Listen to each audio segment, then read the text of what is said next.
two types of consensus. One,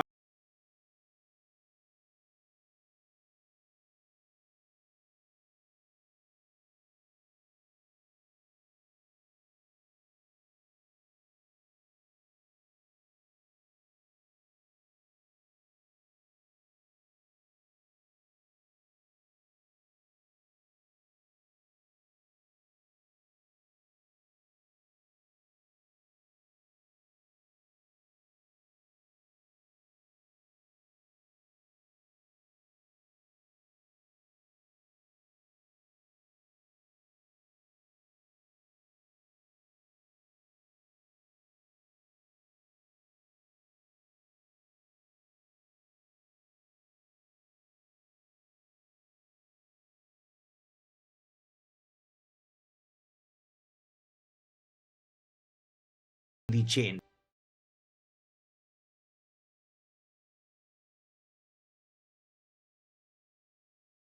Hi, guys, everybody. Welcome to our podcast, Hash It Out. And we're here with a super exciting episode for everybody over here with the CTO of Firechain, Lucas, and the head of growth and strategy, Bibin, who are here to tell us more about the Firechain and also about what their vision is, what got them into Web3, two types of consensus, one in real life and one on the blockchain, and a lot more about what they're going to do to help the best builders, to help the best developers come onto the Firechain, work in the Firechain, and basically help grow this ecosystem over the next several years so that it's a seamless experience for anybody who wants to bring their TradFi into DeFi, but with a very, very sustainable and regenerative mindset.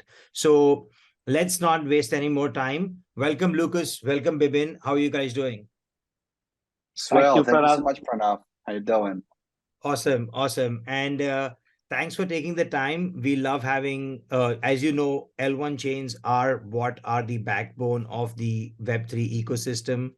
And Fire has been literally on fire for the last few months. And I know from a lot of conversations I've had with folks offline that there's a lot of mystery about Fire. So why don't we use this opportunity to demystify Fire for some of us?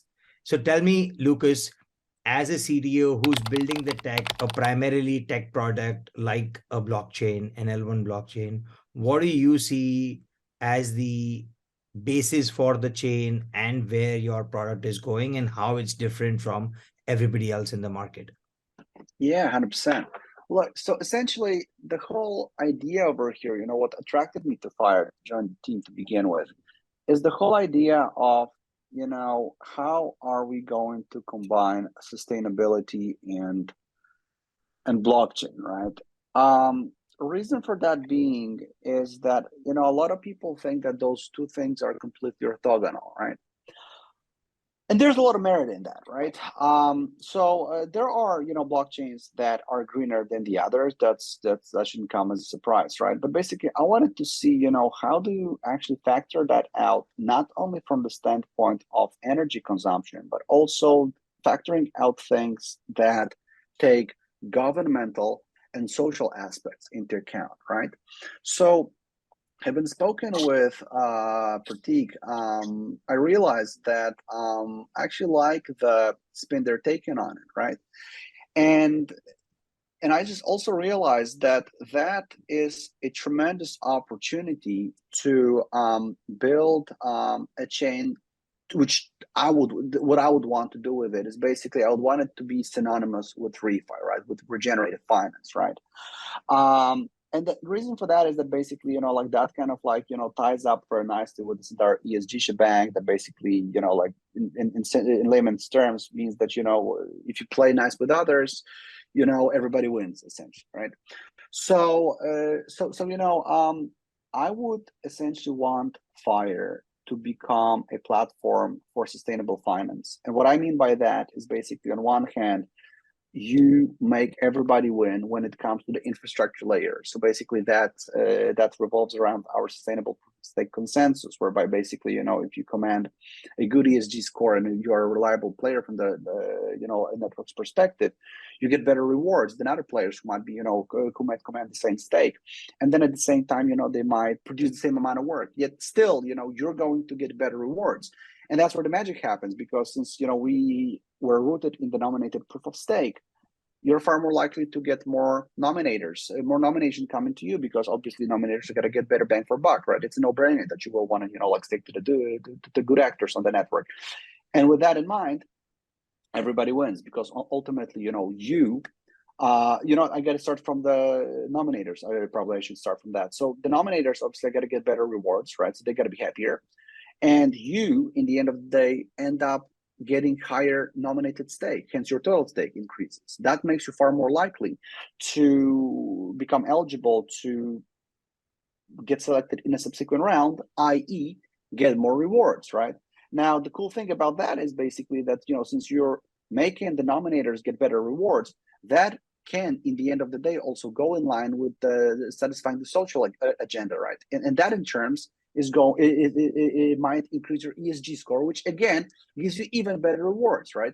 So if you think about it this way, right, it kind of goes in goes in cycles, and in the end of the day, everybody wins. And this is the kind of paradigm shift that PG, who's the CEO of the company, set to fulfill, which is basically shifting the for profit to for benefit mindset, right? So this is the whole idea over here, right? But then, that's all nice and fine, but why should the builders care about that stuff? And my answer to this question is basically that, we want to become a very versatile smart contract execution platform. So currently, as it stands, obviously, as I said, we started with nominated proof of stake. So that's why we started building the whole thing in Substrate, right? And that basically, comes with its own account model and whatnot. On top of all that, so basically, we support the native Substrate account model and whatnot. And we also support, WASM-based smart contracts as it stands right now, implemented in Inc. On the other hand, we've spent some time to augment the EVM palette, right? So that basically, it doesn't rely on Aura, but it relies on Babe, right? For the reasons that basically that's going to help it decentralize much better. And so with all that being said, we also fully support EVM, and that means, EVM account and EVM accounts and EVM smart contract languages, like for instance, Solidity, right? So the whole spiel over here is that, there are merits behind using Solidity, there are merits behind using Inc, right? And, I am pro-choice, you should be, at liberty of, picking whichever technology works for you best. But at the same time, I also believe that you can't, it's a pretty naive thing to basically assume that you're going to introduce a new smart contract language, smart contract platform, and expect everybody to drop, what's been pretty well adopted in the, in the space and jump the ships, right? That just doesn't happen, unfortunately, right? So, we just decided to kind of compromise and just provide people with an opportunity of, building whatever they know and like using the EVM side of the chain, but at the same time, not stripping them of the opportunity of using the other smart contract platform that also has its own merits to use, right? So one of the things that I'm kind of poking my brains with is I'm trying to figure out how we could go about making those two pieces of technology interoperable.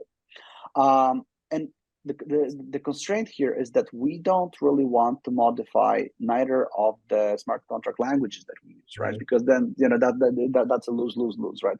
All we want to do is basically provide a platform where you can basically plug and play whatever, because there's a number of different devs looking at expanding into different chains, but they don't want to really invest time into rewriting their smart contracts or rethinking their entire sort of application flow. And with that being said, if we manage to crack on the interoperability part, then we're going to give an opportunity for people to build hybrid dApps where you can basically, have two types, use two types of smart contracts in the same application, and basically, have the communication go through some sort of a proxy or something like that, right? And I reckon that'd be amazing. Awesome. So I I think for the first time, someone's been able to explain to me what regenerative finance is with your flywheel model, where you're saying how a person can nominate their stake and then therefore. But one question I have, which is pretty logical, I believe, for someone who understands Web3 ground up, is how do you ensure that in the nominated proof of stake, the person who receives the nomination isn't centralizing the chain, right? How do you remain decentralized while also allowing for the nomination part and incentivizing those nominees to basically be ESG compliant, fair to the chain? And like you rightly said, I love the fact that you're looking at not for profit, but for benefit. And that's a great way to put it out there in terms of a commercial mindset, right? That this is how we are approaching this. We're not here to think me, we're here to think win-win, in which case let's try and make a system that lets everybody win. And Absolutely. let me bring Bibin in over here, Bibin, because I know Lucas said Pratik a couple of times, and I know there's two Pratiks at Fire. Why don't you tell us about the leadership team at Fire and how you guys see the whole business of Fire, and also about the actual full form of Fire, which is the fifth industrial revolution? And we spoke about this when we first met a few weeks back. So why don't you tell me about that and tell everybody about what Fire is and who the leadership is and what you see as the vision for the chain and the company? Sure, Pranav, sure. Thank you. I think at Fire we are a bunch of Avengers. At the leadership team, and all of these Avengers have at least one of the Infinity Stones with them. So that's how I see the leadership team as. So as Lucas was mentioning, Pratik Gauri, he's the CEO, and he's the man of sustainability. I call him that. So he has the sustainability Infinity Stone with him, and he's the flag bearer of putting sustainability into every aspect of our organization, and not just the consensus mechanism which we're building. So that's where the idea started, and as you said, so Fire is 5IRE, which is Fifth Industrial Revolution, where we talk about bringing technology for profit together, and we call it as for benefit. In fact, people who love us also call us our consensus mechanism as proof of benefit, right? And we actually promote it like that. Pratik Dwivedi, who is also the chief product officer, I believe his Infinity Stone is being the creative guy around product, right? And both the Pratiks together, one with an I and one with the double E, right? Both of them put together, came out with this amazing idea of bringing Fire with a blockchain which has sustainability at its core. And then Lucas, as you see, he he's the Avenger who probably I see as Thor, right? And I hear he has you. a superpower. He has a superpower of making things. He's a blend of Thor and Doctor Strange, probably, right? He makes the vision, around sustainability, around the creativity of the product, come in real, right? Right. And he and since the time he's been part of the team, I think the product has got shaped up so robustly. And I'll take a moment and talk about the testnet there. Uh, uh, though I don't want to steal the thunder from Lucas, but I think it is one of the best testnet launches the Web3 space has seen. That's all. 2 million plus transactions happening on a testnet. I haven't seen that in the last 9 years of my experience in Web3 space, right? That's awesome. And Um, I remember and and I remember you telling me, I'm going to interrupt because you haven't spoken about yourself, so I want you to do that as well. And I remember you telling me that Fire's vision is what brought you out of quote unquote retirement. Otherwise, you'd sort of chosen the other Fire, which is financially independent, retire early. And it actually made you sign up for the fifth industrial revolution, right? So why don't you tell everybody about that a little bit? absolutely, and as the chief growth officer at Fire, I believe I'm one of those Avengers. Probably I'm the Captain Marvel, right? I would prefer to do that, and I would like to take the entire journey to the masses. And one thing which I always wanted, and probably a lot of builders, you know, have at the core of the heart, is that can they impact a billion people with what they're building or what their company is building.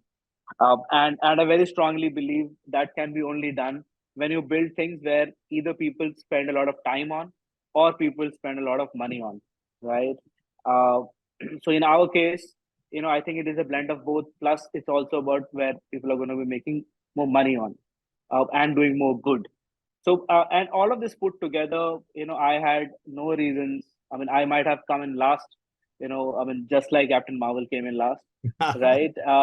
But I so sink in with the thesis of a fire, that we are bringing people together. We're doing a lot of, and that's also leading a lot of Web 2 to Web 3 transition, right? Since the core of our technology is sustainability, right? And it is also, and we're not making it tough. So with all the amazing team put together, right, we're making it really easy for the devs, for the Web 2 giants to migrate towards a more decentralized world. And that is what is keeping me excited about Fire. And I think in the next few years, uh, we would probably be the fastest Proficon, and an Impactocon, probably, of in the Web 3 space. That is what keeps me driving, and I'm excited all around. And you can see that clearly. I am dead sick, and I can still smile, laugh, and talk about Fire and I on and know, on. I know, I know, and you've been unwell. You've been under the weather for the last few days, and that's why. But we couldn't delay doing this today, so thanks for that as well, to sort of take out the time. And I can clearly see, and I've seen this passion, right? Because when you meet someone in person, the energies rub off, right? And I'm a big believer in that, and I believe when I met the Fire team, that really came off very, very clearly, and we sort of figured out that for someone like me who's having a strong TradFi background, Wall Street, mining, metals, I believe that sustainability is important because that's the world we're leaving for our children. And therefore, and I'm a core Bitcoiner, have miners of my own, so I know that part of the narrative and I know how that works.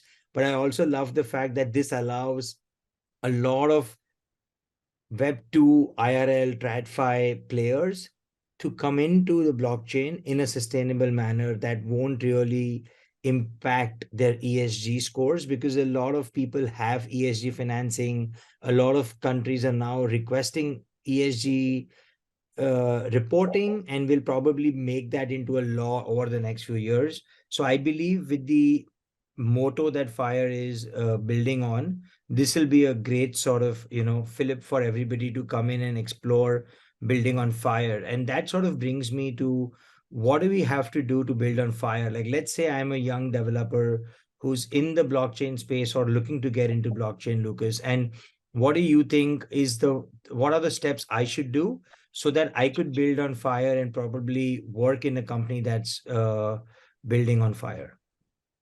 That is a great question. I like it. So let me put it this way. See, before maybe I answer that question, is gonna make start with a little segue, right? That like we've seen really good numbers, and a lot of people were given them a very eyeball, and I'm actually glad because ultimately, as I joined the company, the first thing that I said, having met with PD, was that, look, man, what we need to do to guarantee our success is to make it really easy for people to get started, right? So like, I just wanted to make sure that obtaining tokens is going to be mad easy. I just wanted to make sure that, using an ID is going to be mad easy, et cetera, et cetera, et cetera, right? On top of all that, we want to make sure that, people are going to be able to use the tools that they're familiar with, and also give them an opportunity to convert to using the tools that we have provided for them. Right. So that's a bit of a segue, like why we've seen so many like smart contracts getting deployed, so many transactions, yada, yada, yada. Right. Now, in order for you to come build on Fire, quite honestly, if you want to start with your own project, all you got to do is basically, tippy-tappy explorer.fire.org, or sorry, .net, right? And then from there, you get the browser extension. You can also get it on Chrome Store if you choose to. And from there, what's going to happen is basically, you generate your account and drip yourself some tokens from the faucet, and bada bing, bada boom, you're all set to go. Now, if you want to start writing your smart contracts on the EVM side of the chain, all you got to do is basically, go to ide.fire.network. And again, like we got a white labeled remix IDE. So like, I'm not saying that we made it. No, we just kind of like remove the features that might be confusing for a new kid on the block while taking their first steps in deploying in writing smart contract, just so that you can actually focus on writing a smart contract and deploying it. It's as simple as that, right? So yes, that's essentially it. If you are looking at moving your project over to Firechain, again, our idea here was that we just want to make it really damn easy. So we just wanted you to be able to get your smart contract deployed on Firechain, and you're done. That's it. Not to make you think, but make you capitalize on it, right? That was the whole idea over there, right? So if you would want to talk to the projects that are building on Fire right now, and obviously I'm not at liberty of disclosing who we are partnering with and whom we're not just yet. You probably want to go talk to Bibin. So he's going to be a person who's going to be in a much better position to talk about what's up and what and who's doing what, right? And connecting with the right people. But again, my prerogative over here was just to make sure that you're going to have everything to get started super easy. That's it. Super. So, and the best part is that if someone is already coding or writing contracts in Solidity, those are compatible or sort of combinable with the whole Fire ecosystem, and fully supported, plug and play, that works. And you also have your own language on the substrate side. That's the Ink language, right? So I don't want to say our own language, right? Because that's the thing that's been developed by Parity, right? We just support it because basically, this is supported out of the box, in substrate. So it makes a lot of sense. It is a good language, by the way. I personally am very fond of it. Awesome. So you actually have, so you're sort of bridging over and bringing in folks who can code on either, and therefore it expands your ecosystem and also the functionality that the dApps can build in. And in fact, you mentioned that there's a potential for a hybrid app. How about telling some folks about what the hybrid apps could be on Fire going forward? Sure. Look, so before I start answering that question, I just need to say that right now it's just in the phase of ideation, right? So I don't like to force ideas.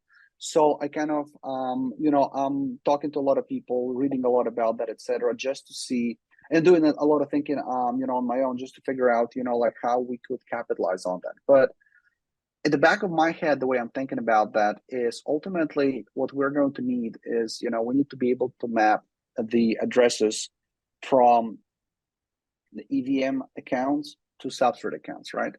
And obviously, as it typically happens with cryptography, right? Like going one way is easy, going the other way around, not so much.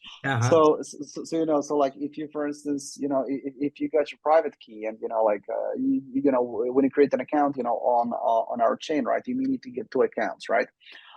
So basically, one account that is derived is basically one address that is derived is the EVM address. The other one that gets derived is it's a substrate native address, right? So if you command the private key, it's super easy for you to to basically map between them, right? But if you don't, we gotta try to figure out how we gotta go about that, right? But ultimately, the whole idea is that I would want to push it to one layer lower. I'm not saying layer lower as in the blockchain sense, right? But kind of like when it comes to the software stack design, right? Level lower, Exactly. So what I want to do is basically make it transparent, right? So that if you, for instance, are calling another smart contract, I would want to provide a functionality which is going to be able to, some sort of like a proxy functionality that's going to be able to translate one address to the other one so that you immediately hit the right smart contract over there, right? Whether we're going to be able to succeed with that, we'll see. But I believe that would, that would bring immense value. Basically, like those two different types of smart contract technologies could interoperate by basically calling each other out.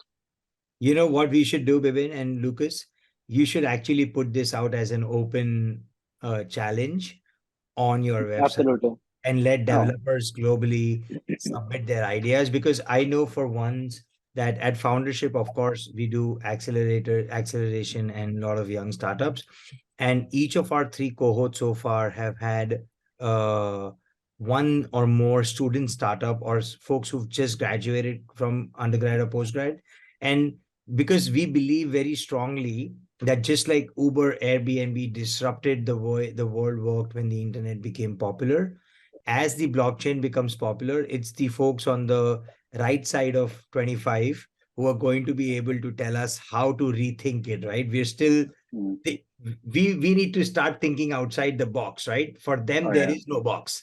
And that really to me is such a big empowering opportunity that something like this should be on our website, and we are happy to also share it across our network and have folks submit it to the Fire team, because I think if we are able to solve this problem as a Web3 community, it just makes it so much more easy to tackle, right? Versus Yeah.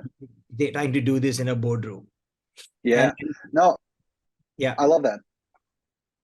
absolutely. And Bibin, Great idea. we spoke about the devs over here, but uh, we're doing a lot of exciting stuff. I know we haven't spoken about it in public, but would definitely want you to share what should young entrepreneurs, founders, co-founders do if they're already having a D app, or if they want to build a D app, or if they want to build something on the Fire chain, and what kind of uh, themes are you guys looking at? What kind of support do you guys provide and stuff like that? Awesome. So, firstly, for the devs, there are multiple programs and IPs which have been initiated by Fire. One of them is a Fire Hub program, right? I'll start with the devs, and we have a few Fire Hub chapters already, live. I mean, though we just started 15 days back. So, Fire Hub is a community-run chapter, where all the devs of the local area of the city comes together and build on blockchain, right? And let me emphasize blockchain. I'm not even saying Fire here, because I strongly believe that as if we talk about sustainability, it's also about bringing people together and bringing them onto Web3, and since we are an EVM compatible chain, right, and we are WASM compatible, bring those people together and then giving them an option that what Fire is doing, and I'm sure they will love us and eventually move towards Fire. So, and we'll be happy to know that the first chapter which we actually launched, that was in a city in India, Jaipur. The day one we had 100 plus people joining it. So that is one program which is keeping me excited, because I started my career at DevRel. I'm a Zoogler, so I strongly believe Google actually was able to bring out an amazing set of products, because they had a really strong dev community globally, right? And eventually these developers started to act like their salesmen and marketing folks, right? And that's the similar thing which I intend to do, and wish to happen for Fire, right? Where we have a million developers talking about Web3, right? Building on Web3 and talking about Fire. Reason that knowingly, unknowingly, they'll be uh, contributing to sustainability. Just imagine 1,000 Web3 games built on Fire, right? And all those 1,000 Web3 games having at least 100,000 users, Yeah. and those 100,000 users not even knowing that they're contributing to sustainability while playing at least 12 to 16 hours a day, right? So and that's been the beauty of Web2 industry also, wherein the user was not even aware what's happening, right? But they were enjoying it, right? Same is what I want to bring towards Fire. So Fire Hub is one program which I want to emphasize for entrepreneurs, for startups, for people who are building dApps. Um, we have. I don't want to put out the number here, but we have an ecosystem fund which is in place. You are aware about it. We're going to announce it in consensus, and people are already building it. We will be happy to support with them with financial capital, with human capital, with technology resources. Help in connecting them to the business side of people. Helping them in connecting to the Web2 giant side of the world. That's there. And for early adopters, for the new folks, for the young guys, for the young devs, and who developers who want to become builders, right? We have a grants program, right? Which again, we have already started it, but the Awesome. public announcement is yet due, right? I can spill the beans there. It's a $5 million grant program Awesome. which we have, right? Wherein we're inviting the young people who are building apps, or I would say young apps, and those grants goes in. And apart from the grants, we we give all the other support as well, like technology, like marketing, like finding the right people, probably doing a co-founder date to find the right co-founders, Yes. all of that. And on that note, I would also want to emphasize on foundership and Fire's partnership, Absolutely. right? First we can talk about it in detail, but we plan to do our first cohort next month, right? And of course, the first focus might will be more towards gamify and the gaming industry. However, we are okay. We are open to people, to startups to put in requests for other domains as well. So those are programs which we are supporting founders in and early uh, builders. Love it. In fact, there are so many points over here that I want to pick up and sort of highlight. I love the vision that you have for Fire to be the Google for Web3, right?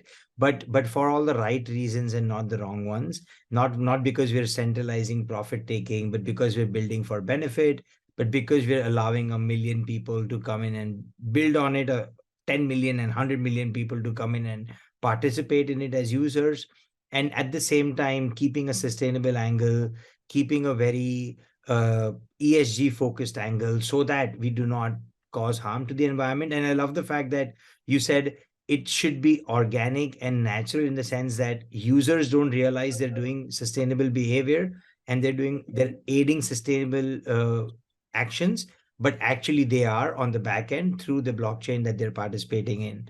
And I also want to highlight that, Foundership does about 30 plus monthly meetups all over the world on the third Saturday of each month. And like you rightly said about Jaipur being 100 plus signups on day one, we get like 100 people to show up in cities like Ranchi, Jaipur, Lucknow, Guwahati. And to me, that is amazing, right? Like Web2, we started from the ITES sector, which wasn't really the cream of the world, right? The cream of the world was doing stuff in the US, in Europe. But with Web3, I think it's super exciting that Indian developers are at the forefront. And so many of the larger, more successful apps in the last 5 years have had Indian talent either in the founding team or in the leadership team. And I'm sure you guys are kicked as well, Lucas. You come to India a lot, so I know you interact with a lot of folks from India in your day job. 100%. No, 100%. There's a lot going on. When you, as you said, like when you have folks either from the founding teams, or like leadership teams coming out of India. There's also a lot of Web3 talent, good Web3 talent available in India. So that's something that like definitely we're in a good position as far to capitalize on, right? I mean, like well, I'm in a minority in the company, so to say, right? But yeah, I do travel a fair bit to India, so basically we the guys are really pulling all the right strings, to capitalize the fact that basically the community is strong over there, and just like it's supporting the whole mission. Any Hindi yet, Lucas? Have you picked up Uh, anyone? I'm sure you have Nay, somebody swear. nay. That's all I got. Love it, love it, love it. And the more important parts about what Bibin said. So sort of the ecosystem fund, which is in the making, yet to be announced, but a $5 million grant fund, which is amazing because that really makes it meaningful for a lot of young talent to focus their energies on building on fire and building for fire so that they can get incentivized, because obviously, right, it's all under the proof of benefit, the benefit for all ideology that you're trying to promote over here. And let's Bibin talk about what we're trying to do at our cohort, right? Like, so basically we're doing a 3-month, 12-week intense cohort, which will be co hosted and co-managed by Fire and Foundership. We're asking young applicants to start applying sometime soon. And in that cohort, Fire will provide a lot of support from its DevRel team, its growth and BD team, while Foundership will bring in all its knowledge and experience from its coaches, its ecosystem, to help with coaching community and capital. And jointly, we should be able to bring at least a dozen apps to the Fire ecosystem over the next few months. And what are your thoughts on sort of this? And I know you, of course, we're doing it, but want to know from you and want you to share with everybody why you did this and what you see coming out of it. I see some really amazing, new age Web3 projects coming in, right? And since I've been in the community, I'm out there meeting people day in and out. People are trying to build some really amazing things, right? I met a couple of bunch of kids last, I think on Monday when I was in Chennai, and he's trying to build a club program for all the clubs and pubs in the country where the entry would be with that platform or with that app, the app which is building, and nobody would have to actually show their identity cards, or put in any data, which are things which have been been people have been talking about it but never got implemented, right? So okay, now that's not totally with what we're trying to build at the cohort, but I'm just telling you what kind of ideas are Absolutely. coming in, right? Of course, I mean the cohort which we are starting is around gaming, so I believe there's going to be a lot of amazing gaming platforms which get built via that, and not just gaming platforms, probably also new type of games. Right. We've been probably a new category gets built, right? For example, there's been a lot of play to earn, there's been run to earn, a lot of Yeah. new categories which came in. So I think there's eventually going to be a new category which gets built out of our cohort also, uh, Amazing. right? And I also see a lot of Web2 games getting transitioned towards Web3. Um, I really am I'm looking forward to something like a Counter Strike, right? Totally coming towards, or a Call of Duty, or a Max Payne, or a Prince of Persia, right? Those things, catching up pace with Web3, and that's happening, right? And Absolutely. It with is. It is. and I'm seeing it that, right? Because I'm a big, so I used to be super active. I'm not as many hours now as I can. I would wish I would be able to, but I used to love playing Clash of Clans. And my favorite example has always been that I have a Town Hall 16, which I wish I could, loan out to folks who can't get there, because it's taken me more than 5 years to get there. And even if people spend like thousands of dollars, they would still take 2, 3 years to get there. And because I've been playing it for almost 7 years now, it's really, valuable to somebody who's playing the game. And there is no mechanism that Supercell has for me to take my asset, which is my town hall ID, and in fact, monetize it, or even allow others to borrow it to play the game and actually grow my ID as well, right? Because whatever progress they make, if I'm not playing it, I'm going behind everybody else. So if somebody else is playing with it, even to keep it in line with what the latest developments are, that's a win for me as a gamer. And I love the fact that you brought up how we want to bring innovation and bring new categories. And I think that's super amazing. Like ZK, what you said about the club app, having lived in the US, you, me, both, we know that how important that gate check is on the 21-year-old Correct. ID check. But the worst part is you end up showing your driving license, which literally has everything about you, including your name, age, address, sex, height, weight, everything, right? And you don't really want to need to disclose all of that to a stranger at a door, at a disc, or at a pub or at a bar. And you want that all that person needs to know is whether you're 21 or not, which is a binary 0 1 sort of information point, right? It doesn't really matter how tall I am or how heavy I am. So they don't need to really know that. And I feel that's a huge ZK use case, which is super easy for everybody to understand and identify with. Correct.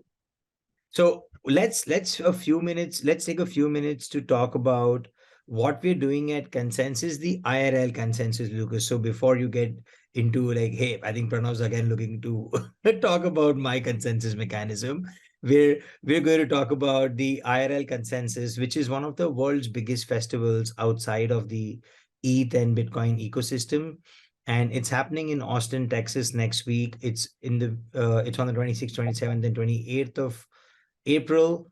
And Fire and Foundership are co-hosting a meeting room on the fourth floor of the Austin Convention Center. So we're going to be there for the whole 3 days. I know Bibin and I are going there. Lucas is going to work on the blockchain consensus. So we're not disturbing him. But Bibin, what are your thoughts on what we're going to do at Consensus, and including the workshop you're planning? I know we're both planning for the founders out there. Well, I'm really excited. I'm really excited about consensus every year, and this time, this is going to be Fire's first consensus. I'm really excited to be meeting some really amazing set of founders who are building crazy stuff, right?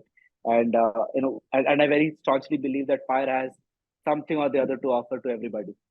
Who's going to be coming there. So from consensus, of course, one we are planning a panel discussion with an amazing bunch of founders at the consensus itself. So I'm really looking forward to that. Pratik is going to be part of it. I am really excited about talking about the ecosystem fund and the grants program, and also probably starting a Fire Hub program. There, right there in Texas, initiating it at consensus. And there's one more thing, people have been talking about very less of research, lack of research around blockchain, around Web3. We have come out with a very innovative program and an IP of Fire. We call it as Dr. Fire, where we are inviting a lot of PhDs, scholars, across the world to come and work along with Fire and research more in the Web3 space, right? And I'm sure our target is to come out with at least another 1,000+ patents in the Web3 space in the next 2 years. So that goes live at Consensus. I am super thrilled. From startups to researchers to developers to founders to VCs, right? We have something or the other to offer for all of them at Consensus. And then, of course, our side event and a crazy party which we're going to offer on the last day. I am super stoked about it with Fire Gather as well. So there's too much going to happen, Pranav. I'm sure you can talk a little more in detail. And no, and I really want you to get well soon before you set foot in Austin, because we're going to have a 3-day no sleep, 72-hour Red Bull fired, Red Bull fueled, this thing binger out there, because it's going to be crazy. And I know for a fact that when you see 25,000 Web3 folks in a small geographical footprint, it's just non-stop talk. And all of us are so excited about this space. It's so new, and you get to hear so many ideas that I've had convention, I've been to conferences, and you meet someone at like 1:30 in a hotel lobby, and 2 hours later you're like still talking about what you started talking about at 1:30. So I've done that, and we're super excited to do this with Fire. I think the fact that we chose a meeting room versus a booth allows us a lot more flexibility. So we're going to do a founders workshop on the 27th of April at Consensus. If you're a young founder, if you're a young startup, we definitely want you to attend this. It'll help you know exactly what Fire is doing, what resources Fire has, what Foundership is doing, what resources Foundership has, and that how we take young startups in Web3 to build better and faster. And around that, we also have a pitch day later on the same day on the 27th. So therefore, we feel that if you're at Consensus, if you're in Austin next week, we definitely want to see you either at the venue, at our meeting room on the fourth floor, or at Fire Gather, which is a more informal, casual setting, but equally important for us because not everything is work. And we also believe that we need to let our hair loose. Lucas can't do that, but we need to let our hair loose once in a while and basically, have fun as well. So let's go build our tribe. Let's do the Fire Gather, let's do the Fire Workshop, and let's of course meet as many people as we can. As Bibin rightly mentioned, I think we've got something for everybody. If you're an investor, if you're a founder, you're a developer, you're just a pleb looking to get into Web3, so we have something for you. We look forward to seeing everybody over there. And I think that's sort of why we're getting together to do Consensus. Amazing announcements coming your way. We'll also launch our cohort applications. You could literally apply to be in our joint cohort at Consensus. And I think those are the things that excite me as someone at Foundership. We're also coming up with a fund. So it's all coming together. And we love that we have Fire as a partner over here.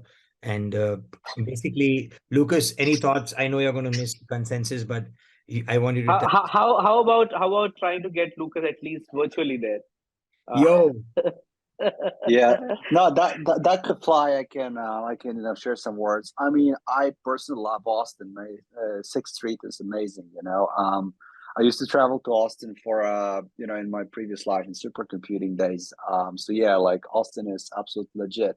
I mean, look, guys, I'm happy to join. I'm happy to join in.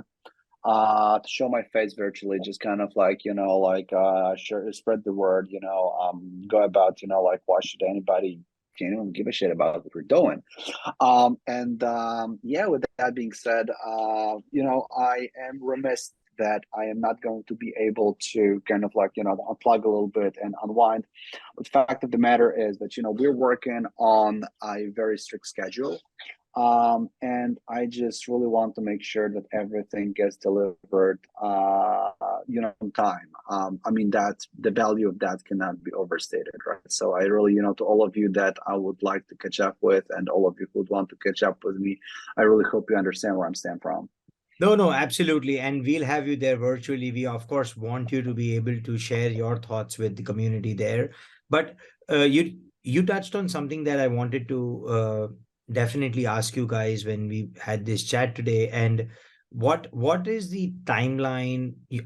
We spoke about 2 million transactions on the testnet, but I want to know what overall timeline you guys are looking at from a mainnet launch, etc. Just broad ones, so that founders and young startups in the Web3 space can sort of, figure out that, hey, this really meets my schedule as well. And I'd love to consider building on Fire for those reasons. Sure. So if you don't mind, I got to take that. Look, so we're looking at launching the mainnet. I said Q3 of this year, right? So it is a soft commitment on my end because I never really said that we got to do it in August, right? But the guys were like really trying to twist my arm that we do it in August. So I say, well, I got to do my best to do that. See, my role is basically more often than not saying no. And it's not just because, I'm like, Grumpy Cat says no, but I just need to make sure that everything is properly tested. I want to make sure that everything is properly audited, etc. Right? So I don't want to jinx anything, but things are actually going according to the plan. We're currently undergoing an audit as we speak, and actually, got a walls of text to read through right now. So that's gonna be the first thing I got to do after we're done speaking over here.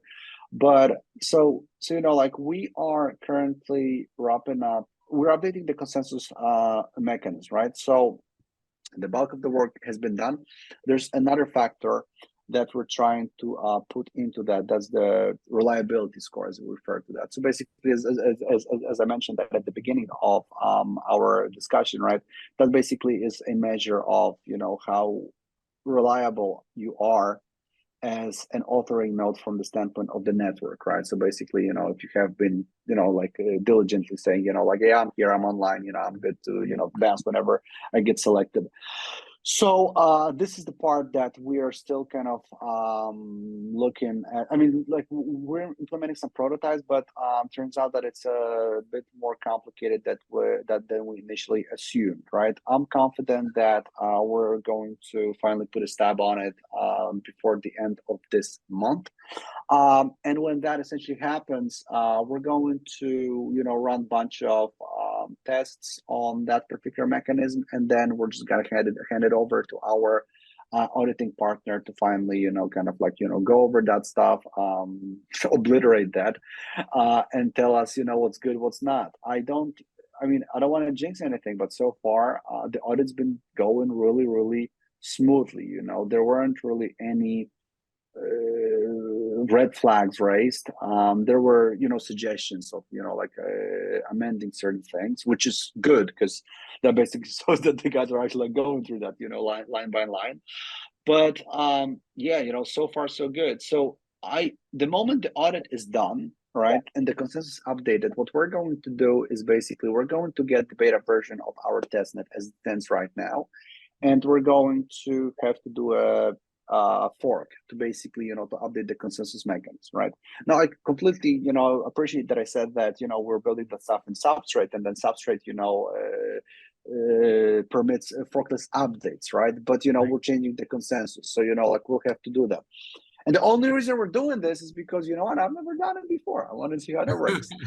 So what I wanted to say here is this is not necessary, but it's going to be a great exercise for us, you know, as a technology team to kind of like understand how that goes. Because as I said, you know, like down the road, I'm really thinking about, you know, like continue on improving on our consensus mechanism. So gaining that knowledge is going to be invaluable.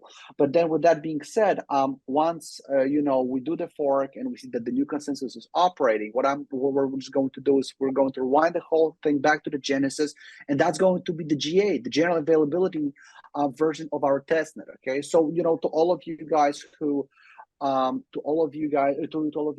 built on the beta version, I just wanted to let you know that, you know, you will need to redeploy stuff over once the GA has been, you know, like reset back to the Genesis, etc. And we're not doing that to throw curveballs your way, but basically we want to really start with a clean slate. Okay, from that point on, we got to be sticking to that. So, you know, again, all we got to do is just redeploy stuff, and that's it. One other thing that I really need to mention is that, you know, from your perspective as a builder, as a user, you know, there's got to be no change rule. It's got to be the consensus. So that's it, right? So I expect that it's going to be a very smooth transition. And one last thing that I wanted to say is basically that what we're going to launch as a GA is going to be word for word what we plan to launch as the mainnet, right? Unless there's basically something that is going to float out that we'll need to address, right? Obviously, we're going to address it, right? But that is essentially the whole, you know, my game plan here is that, you know, we want to launch that GA for people to start porting their applications, you know, like at that point, you know, we're going to have the fees assigned properly, the weights, etc. And I want it to run for about a month, perhaps two if time permits, before we, you know, like start the mainnet and then, you know, just kind of like open the floodgates, right? But again, things are looking decent. I never like to say things are looking great because then, you know, the next day, you know, the world brutally reminds me that, you know, like nothing ever, you know, works according to the schedule, right? But like, you know, things are moving at the right pace, things are moving at the right speed, and most importantly, you know, like we have very competent people, you know, working around that. So, you know, I'm excited. I'm genuinely excited about that. Super. And so basically the soft commitment Q3 this year, and then we're a go. So that's amazing, right? So I think it's all coming together. The ecosystem fund, we've got the Avengers basically flying in from all over the place to set the world on fire. and bring about the fifth industrial revolution. I'm just going to take a minute to wrap this up because I think we've had some really amazing inputs from you guys, thoughts, and love the fact that you are so passionate about what you both are doing, and it rubs off on me as well. Look forward to, of course, doing everything we're planning to do next week at Consensus, and also over the next several months together with Fire and Foundership, the ecosystem fund, the grants fund, the developer program, the PhD patent program called Dr. Fire. I think all of these are going to be amazing properties. We know there's something called Fire Hub coming, so that's also on the cards. We've got our own themed gaming cohort coming from Foundership and Fire. So I guess, guys, it's going to be a busy few months for all of us, right? And if the crypto prices and market cap, which is now firmly over a trillion, stays where it is and keeps looking up, I think we couldn't have asked for better timing to sort of turn the corner and come back into what we feel as happy days. Uh, Thanks a lot for taking the time, both of you, Lucas and Bibin. It's been an absolute pleasure. I think uh, Foundership, Fire, we're both so similar in our product and business roadmaps. We're literally like one step away from launch, like that SpaceX rocket, which is now also looking to launch, the biggest one. So I think we're all ready to go to our next orbit. And this will be the first episode of Hash It Out, which is our new podcast series. And I don't think we could have had better guests than both of you. So love the fact that you both took this opportunity. Thank you so much for coming once again. And I'm Thanks, going to man. both, please, if you have any closing thoughts, go for it, and then we'll call it a day. Thank you so much for having us, Pranav. It's been an absolute pleasure speaking with you. I am very happy that I was able to share my thoughts about where I want to be. Talk about the challenges that we're facing, the ideas that we're like bouncing back and forth. Where we want to be, etc. My closing thoughts. Future is so bright. I gotta wear shades. Love it. Awesome. All right. Take care, fellas. Great Thanks, talking to Guys, you. thank you. Take Thanks, care. Pranav. Thanks, Yeah. Pranav. Bye. Thanks, Lucas. Hey, Bye. guys. Bye.